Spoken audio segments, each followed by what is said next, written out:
आणि एकूणच पिंपरी चिंचवड शहरामध्ये एक दादा विरुद्ध दुसरा दादा असा सामना पाहायला मिळतो. एक दादा राज्याचा मुख्यमंत्री आहे, दुसरं उपमुख्यमंत्री आहे आणि दुसरं भोसरी विधानसभाचे प्रतिनिधित्व करतात. नेमकं सत्तेमध्ये असूनही ते तुमच्यावर आरोप का करत आहेत? अतिशय भ्रष्टाचाराचे गंभीर आरोप केलेले आहेत, काय सांगाल त्यांना त्याविषयी? तुम्हाला चेहरा वाचता येतो का? चेहरा वाचता येतो का? आरोप करताना त्यांचे चेहरे पहा आणि माझा चेहरा पहा. नैराश्य कुणाचा चेहरा दिसते तुम्ही बघा.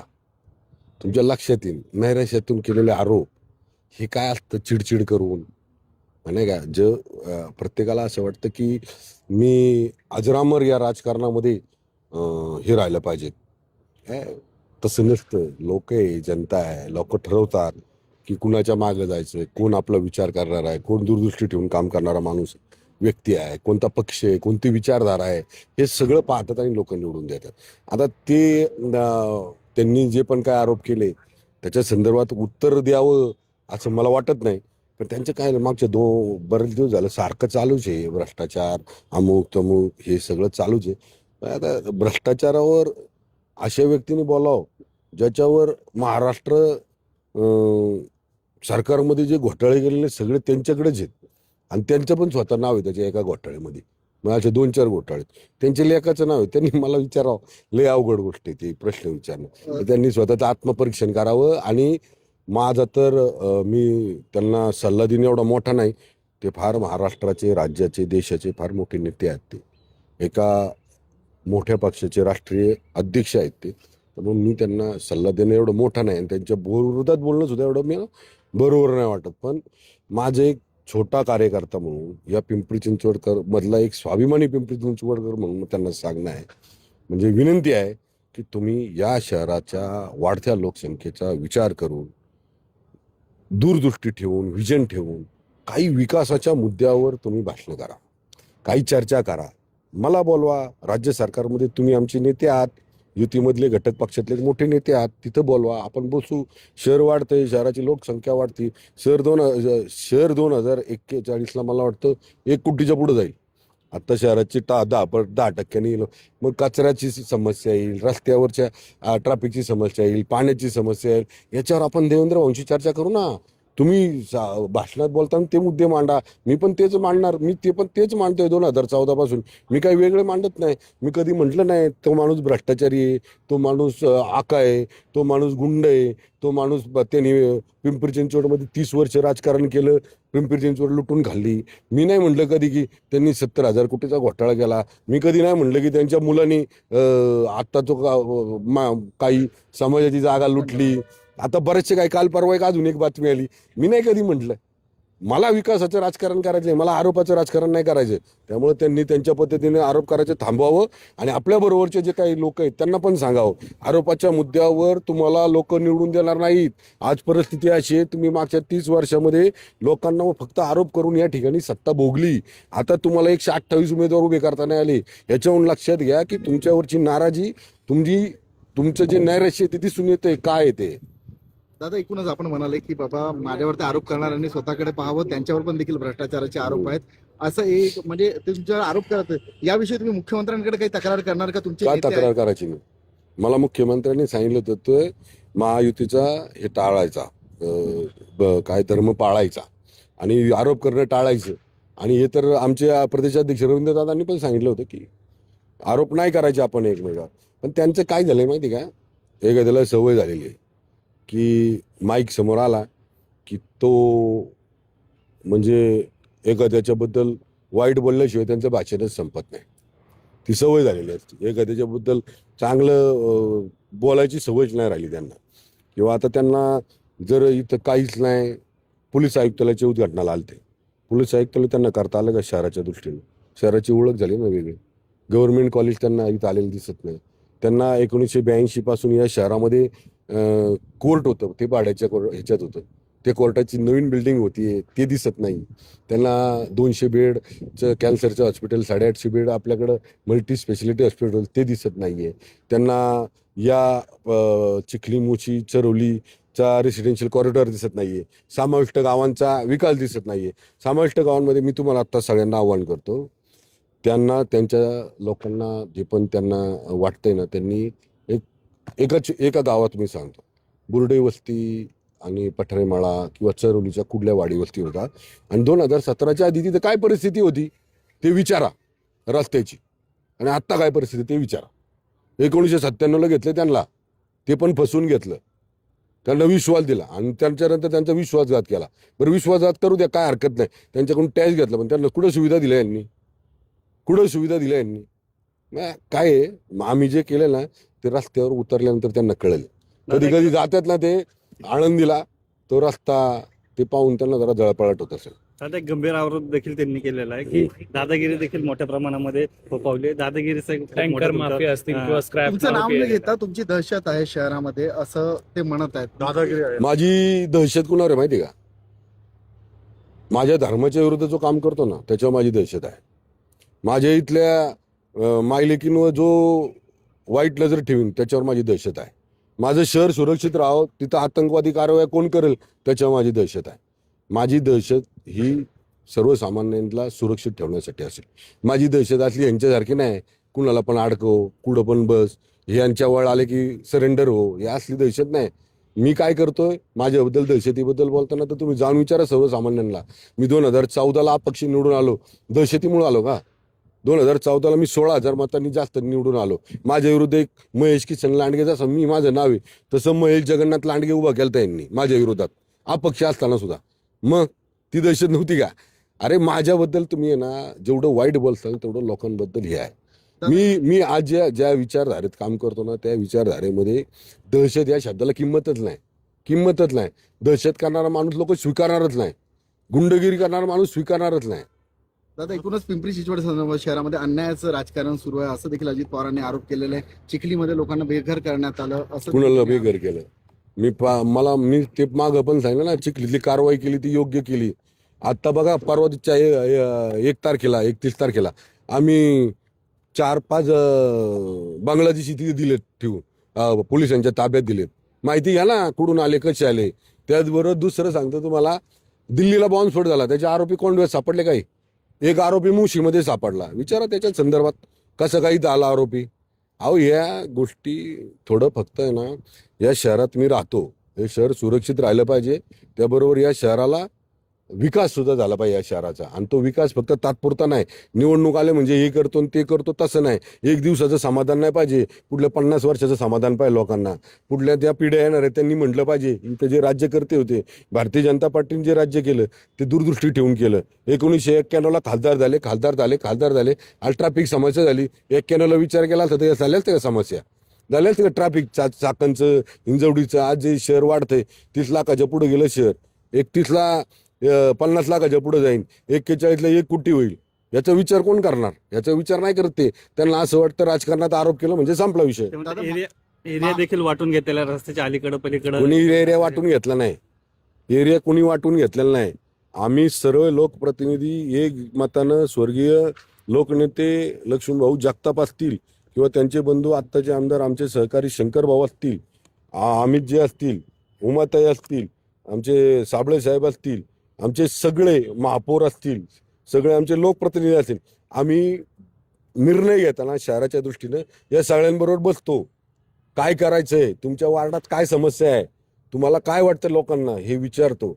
बूथपासून आम्ही काम करतो, त्यामुळे आम्हाला बूथवर काम करतो, त्यामुळे शेवटच्या घटकाचं, अंतिम घटकाचं आम्हाला समजते त्याला अपेक्षा काय आहे लोकप्रतिनिधींकडनं. यांना कुणाला विचारून किंवा कुणाच्या सांगण्यावर आम्ही विश्वास ठेवत नाही. आम्ही लोकांमधनं कामं घेतो. आता निवडणुकीला तर काही दिवस राहिले, जो विकासाच्या मुद्द्यावर निवडणूक व्हायला पाहिजे होती आता भरकटली, काय आवाहन कराल तुम्ही? विकासाच्या मुद्द्यावर झाले पाहिजे. आणि पिंपरी चिंचवड शहरातल्या नागरिकांना तर मला तुमच्या माध्यमातून नक्की सांगायचं आहे, आणि हे तुम्ही दाखवा मला असं वाटतंय, कारण हे फार गरजेचं आहे. आव्हान तर माझं हेच राहील. बघा, पिंपरी चिंचवड शहरातल्या नागरिकांना, या पिंपरी चिंचवड शहराचा एक जसा तुम्हाला स्वाभिमान तसा मी या शहराचा नागरिक म्हणून मलाही स्वाभिमान. हे शहर वाढतंय, पुढल्या 50 वर्षात या शहराची लोकसंख्या 1 कोटीपेक्षा जास्त आहे. आपल्याला सगळ्या या मूलभूत गरजा, इन्फ्रास्ट्रक्चर, इथल्या लहानांपासून ज्येष्ठांपर्यंत, माता भगिनींच्या सगळ्यांपर्यंत, सुरक्षेपासून तर विकासापर्यंत, विकासाभिमुख हिंदुत्व आपल्याला पुढे न्यायचं आहे. त्याच्याकरता तुमच्या सगळ्यांची साथ आम्हाला हवी आहे. इथं कोण एकटा या शहराचा मालक होऊ शकत नाही, कोण एकटा या शहराचा कारभारी होऊ शकत नाही. या शहराचे कारभारी या शहरातले मतदारच असले पाहिजेत. या शहराचे जे पण निर्णय आहेत या शहरातल्या लोकांनीच घेतले पाहिजेत. या भूमिकेशी आपण ठाम राहा. पुन्हा एकदा मी तुम्हाला सांगतो, आपल्या या सगळं माझ्या पत्रकार मीडियाच्या माध्यमातून, बांधवांच्या माध्यमातून, तुम्ही भारतीय जनता पार्टीच्या सर्व लोकांना निवडून द्या. या शहराच्या पुढल्या 50 वर्षाचं व्हिजन आम्ही डोळ्यासमोर ठेवून काम करणार आहोत. दादा, एकूणच शहरामध्ये भाजपचे 4 आमदार आहेत, 2 विधान परिषदेवर आहेत, 2 विधानसभे आहेत. महेश लांडगेच का टार्गेट होतात? त्यांनाच का अजित पवार टार्गेट करत आहेत? कोण गेलं नाही ना 5 वर्ष त्यांच्याकडं मला प्रभागाचं सदस्य कधी म्हणाला. आता पण तिकीट मागायला कोण गेलं का मला सांगा. 128 उमेदवार जर आपल्या पक्षाचे आपल्याला उभे करता येत नसतील ते किती शोकांतिक आहे. याचं आत्मपरीक्षण केलं पाहिजे त्यांनी. काय आपल्यावर ही वेळ आली? हे असल्या कुठल्या तरी हुशार लोकांचं ऐकून, ज्यांच्यापाशी अति हुशार लोक आहेत त्यांचं ऐकून ही परिस्थिती पक्षाची आली. तुम्ही थोडंसं विचार करा. आणि लोक काय दूध म्हणजे हे नाही हो, हुशार आहेत लोक, शिकले आहेत, लोकांना आता कळले, शुद्ध झाली आहेत की आता 2024ला लोकसभेला महेश लांडगे त्यांना चांगला वाटत होता कारण राष्ट्रवादीचा उमेदवार शिरूर लोकसभेत होता. बरोबर आहे. 2024ला माझ्या बरोबर राहणारे सगळे पलीकडे पाठवले आदरणीय पवार साहेबांनी. तिकडे ते पडले, परत घेतले इकडे. बरं, त्यावेळेची जी स्क्रिप्ट होती त्यांच्या आरोपाची, ती स्क्रिप्ट हे वाचताय. अहो, ज्या आरोप लोकांनी स्वीकारले नाहीत माझ्या विरोधात, तरी सुद्धा मला 63,000पेक्षा जास्त मत आहे म्हणून, तरी सुद्धा हे लोक तेच आरोप करतात. मग त्यांना एक माझा सल्ला राहील, म्हणजे सल्ला नाही म्हणू शकत, म्हणजे विनंती राहील की तुम्ही विकासाच्या मुद्द्यावर बोला. विकासाच्या मुद्द्यावर आपण एकत्र येऊ. पुढं राज्य सरकारकडनं शहरासाठी राष्ट्र म्हणजे देशाकडनं आदरणीय मोदीजींकडनं पंतप्रधान म्हणून त्यांच्याकडनं काय काय आपल्याला घेता येईल शहरासाठी. रेड झोनचा प्रश्न कसा काढता येईल, जो तुम्हाला 30 वर्ष नाही राजकारणात काढता आला, त्याच्यावर आपण चर्चा करू, पुढे जाऊ. लोकांना शास्तीकरमधनं काढताना आम्ही जे प्रयत्न केले तेच तुम्ही जर लादला नसता तर कदाचित लोकांनी आम्हाला ते सोडवायला संधी नसती दिली. तुम्ही लादला, आम्ही काढला. 12.5% परतावा तुम्ही नाही दिला, आम्ही दिला. आम्ही फ्रीहोल्ड, तुम्ही फ्रीहोल्ड नाही केलं, आम्ही फ्रीहोल्ड केलं प्राधिकरणाच्या जागा. 12.5% परतावा असतील किंवा तुम्ही बांधलेल्या ज्या प्राधिकरणाने बांधलेल्या बिल्डिंग्स आहेत ते आम्ही फ्रीहोल्ड केला, त्या लोकांना मालक करून टाकलं. हे तुम्ही नाही केलं, ते आम्ही केलं. त्याच्यामुळे लोकांनी दादा, एकूणच म्हणजे काही गंभीर आरोप करण्यात आले की महापालिकेची तिजोरी महेश लांडगेंनी खाली केली, कुत्र्याच्या नसबंदीत घोटाळा केला, बारामतीवर कुत्र्याची नसबंदी नाही का, क्लासरूम घोटाळा केला, प्रॉपर्ट्या वाढल्या. ऐका ना, कुत्र्याचा मुद्दा हा फार सेन्सिटिव्ह मुद्दा आहे. त्याच्या संदर्भात मी सभागृहात बोललोय. त्याच्याकडनं अपेक्षा अशी होती मला की त्या संदर्भात त्यांनी बोलावं. चला, पुणे पिंपरी चिंचवडमध्ये कुत्र्याची नसबंदी झाली, त्यांचं म्हणणं असेल. बारामतीमध्ये नाही आले, तिथं कुत्रे नाही चावत. नसबंदी झाली तिथे कुत्री चावत नाही. बारामतीमध्ये, पुणे जिल्ह्यात कुठंच नसबंदी नाही झाली, तिथे कुत्री चावत नाही. महाराष्ट्रात कुठंच नसबंदी झाली, तिथे कुत्री चावत नाही. उगाच काय तर लोकांना दिशाभूल करायची नसबंदीमध्ये, कुठं अजून कशामध्ये. अरे, तुमच्या जे मागचे विचार आहेत ना, जे तुमच्या डोक्यात जे घिसेपिटे विचार आहे ना, त्याची नसबंदी करा पहिली तुम्ही, आणि मग बोला. त्याशिवाय तुमच्या डोक्यात विकासाचा विचारच येणार नाही. तुम्ही कायमच आरोप करत राहणार. ठेवी गहाळ केल्या आणि महेश लांडगेच्या प्रॉपर्टी ठेवी गहाळ केल्या तर तिथं आम्ही ग्रीन बॉन्ड केला 200 कोटीचा. त्यावेळेस घंटा वाजवाय कशाला आलते ना पिंपरी चिंचवड महापालिकेला. आणि पिंपरी चिंचवड शहराच्या बाबतीत गुणगानच केलं ना. कुठं काय बोलले? मध्ये 2, 2.5, 3 वर्ष सोडले तर तेच पालकमंत्री आहेत, तेच सत्तेत आहेत. बरं, तिकडे गेलं तर तेच सत्तेत, इकडे आले तरी, आमच्याकडे आले तरी तेच सत्तेत आहे. आम्ही तरी स्वीकारतो ना. आम्ही किती त्यांच्यावरचे आरोप आम्ही स्वीकारणार, त्यांच्यावरचे आरोप आम्ही सिद्ध करू का? सिद्ध करायला आता कोर्टात जाऊ का? आम्हाला एखाद्या मोठ्या नेत्याबद्दल त्याला बदनाम नाही करायचं म्हणून आम्ही पण गप्प बसलो. माझा एक शेवटचा प्रश्न आहे तुम्हाला. अजित पवार म्हणतात मला राज्यातील आणि केंद्रातील भाजप सरकारशी काही माझी त्याच्यावर टीका करणार नाही, त्यांच्याविषयी मला काही समस्या नाही. स्थानिक नेतृत्वावर ते तुम्हाला टीका करतात, तुम्ही का तुमच्या डोळ्यात खुपता का? त्यांना विचारा, त्यांच्या चेहऱ्यावर बघा. त्यांना नक्कीच राग असेल माझ्याबद्दल की मी आजपर्यंत या पिंपरी चिंचवडमधलं कुठलंच स्थानिक नेतृत्व मोठं होऊन दिलं नाही, कधीच मोठं होऊन दिलं नाही. सगळ्यांनाच दाबलं त्यांनी. मग पार तुम्ही इतिहास पहा. आमचे प्रथम महापौर ज्ञानेश्वर लांडगेंपासून पहा, प्रथम आमदार हवेलीचे ज्ञानेश्वर लांडगेंपासून पहा, तर आत्ता पार यांच्यापर्यंत पहा. मंगलाताई असतील, तुमचे योगेशजी बैल असतील, यांच्यापर्यंत पहा. कुणाला दिलं त्यांनी काय? आम्ही बघा ना, भारतीय जनता पार्टीने पहा, अमित गोरखेंसारख्या एका सर्वसामान्य कुटुंबातला माणूस विधान परिषदेवर घेतला. उमाताईंसारखे एक काम करणारी म्हणजे एकदम सर्वसामान्य कुटुंबातली महिला भगिनी आमची आमदार म्हणून विधान परिषदेवर घेतली. खाडे सरांना महामंडळ दिलं. किती काय उदाहरण आहे. आता तुम्हाला मी सांगतो, आजमभाई पानसरे शहराचे मोठे नेते होते, त्यांना महामंडळ दिलं. काय होतं त्या महामंडळात तो सांगा मला. स्थानिक नेतृत्वांनी मोठं होऊन दिलं नाहीये इथलं. त्यांना काय वाटलं की सगळे निर्णय यावं तिकडे घ्यावं. अरे इथं ज्याच्या घरामध्ये जळतंय त्या तोच निर्णय घेऊ शकतो ना. माझ्या इथं आग कशी लागली तोच विचार करू शकतो ना. माझ्या इथं पाणी का येत नाही तोच विचार करू शकतो ना. माझ्या इथं लाईट का लागत नाही तोच विचार करू शकतो ना. माझ्या इथं रस्ता कसा करायचा. बाहेरचा माणूस नाही ठरवणार, त्या घरातलाच माणूस ठरवणार. आणि तेच त्यांना मोठं होऊन द्यायचं नव्हतं. आणि ते त्यांना खुपतंय, मला असं दिसतंय आता त्यांच्या चेहऱ्याहून आणि त्यांच्या बोलण्याहून. दादा तुम्ही कधी कधी त्यांच्याच तालमीमध्ये होते, त्यांच्याच तालमीतला एक पैलवान आज त्यांनाच फुल देतोय, नाही असं याच्या काही राग आहे का? नाहीये, बिलकुल नाहीये. फुल बिल देत नाही त्यांना मी. तुम्ही बघा मागच्या 10-15 वर्षामध्ये मी एक शब्दही माझी पातळी सोडून बोललो नाही. मला त्यांच्याबद्दल आज सुद्धा बोलताना मला फार दुःख होतंय. मी कधीच माझी राजकारणामध्ये पातळी सोडली नाही, सोडणार पण नाही. पण ते जे आरोप करतात ना, त्यांना माझं सांगणं आहे. मी त्यांना पहिल्यापासून म्हणजे जेव्हा मी त्यांच्यावर तेव्हा पण सांगत होतो की दादा तुम्ही हे जे लोक तुमच्या जवळ जे चित्र तयार करतायत ना, हे तुम्हाला तुमच्या काय म्हणतो व्यक्तिमत्वाला बदनाम करतायत. हे दादांना पहिल्यापासून सांगतोय. पण त्यांच्या आजपर्यंत लक्षात नाही आलं. आज सुद्धा ते त्यांच्यावर विश्वास ठेवून हे आरोप करतायत. तुमचं ऐकलं नाही म्हणून तुम्ही देवेंद्र फडणवीसाची कास धरली का? नाही असं नाही, माझं ऐकलं नाही. मी देवेंद्र भाऊंकडे गेलो, भारतीय जनता पार्टीमध्ये गेलो, कारण त्यांचं व्यक्तिमत्व असं आहे की त्या व्यक्तिमत्वाने मला नेहमी दूरदृष्टी ठेवून राजकारण केलेलं सांगायचं. मागचं गेलं सगळं विसरून जायचं. राजकारणामध्ये कोण आपल्याशी विरोधात वागला काय वागला हे त्याच्यापाशी सोडून द्यायचं. राजकारण संपलं की मग शहर म्हणून आपण नेतृत्व करत असताना शहरातल्या लोकांचा विचार करायचा आणि मग विरोधात जे होते त्यांना पण बरोबर घ्यायचं, त्यांच्याबरोबर मोठं व्हायचं. त्यांच्याबरोबर शहर मोठं झालं पाहिजे, शहरातल्या सगळ्या समस्या दूर झाल्या पाहिजे, विजन ठेवलं ते पाहिजे. म्हणतात मीच नगरसेवक बनवलं होतं, त्यांना स्टँडिंग कमिटी मीच बनवलं त्यांना 2091 आदरणीय शरदचंद्रजी पवार साहेबांनी खासदार केलं. राहिले का ते पवार साहेबांचे? भारतीय जनता पार्टीत काय आले? कशाला आले सांगा की मला. कोण ओळखत होते त्यांना इकडे पिंपरी चिंचवड शहरात? कोण ओळखत होते सांगा ना. आणि कोण कोणाला मोठं करत नसतं हो. हा जो आहे ना आमच्यासारख्या लोकप्रतिनिधी, बरेच लोकप्रतिनिधी असे, त्यांना पण माझा सल्ला राहील. म्हणजे जे बोलतात ना मी मोठं केलंय त्यांना माझा सल्ला राहील. तुम्हाला पिंपरी चिंचवड शहरामधल्या नागरिकांनी मोठं केलंय. त्यांनी जर मतदान नसतं केलं तर तुम्ही मोठे नसता झालात. त्यामुळं तुम्ही मालक व्हायचा प्रयत्न करू नका. तुम्ही लोकसेवक राहा, जनसेवक राहा, लोकांच्या हिताची कामं करा. लोक तुम्हाला स्वीकारतील. दूरदृष्टी ठेवून काम करा. आरोप करण्याचं सोडून द्या, ही माझी विनंती. पुढच्या पत्रकार परिषदेमध्ये सगळे पुरावे घेऊन मी समोर येईल असं त्यांनी म्हणले. येऊ द्या वाढ बघतात त्या पत्रकार येऊ द्या. नाही मला काय म्हणायचंय, पत्रकार परिषद घेताना त्यांनी हे करावं.